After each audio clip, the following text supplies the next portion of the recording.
یادم نمیره. سال آخر ارشد بود، معلمی هم شاید در حد مثلا 2 تا خصوصی داشتم. خیلی شرایط سختی تو زندگیم داشتم. اون روز وقت دندون پزشکی داشتم، پیاده داشتم میرفتم، خیلی شاکی بودم دیگه از شرایط و از زمونه و از خدا و رفتم دندون پزشکی نشستم. دندون پزشکی هم گاهی وقتا میرید اصلا چیزای عجیب غریب تا اون آمپول کار کنه و تاثیر کنه خیلی معمولا سخت میگذره. من این صندلیو صفر گرفته بودم، کنم مثلا اشک داشت میومد تو چشام، انقدر درد داشتم. یه لحظه به خودم گفتم که حاجی خیلی داری درد میکشی، چرا پا نمیشی بزنی تو گوشه یارو؟ لحظه فکر کنی واقعا شما همه اون دردی که میکشید اونجا تو دندون پزشکی واقعا پا میشی میزنی تو گوشه یارو؟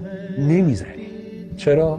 چون میدونی که قرار منجر به یه بهبودی بشه، منجر به یه اتفاق خوبی بشه.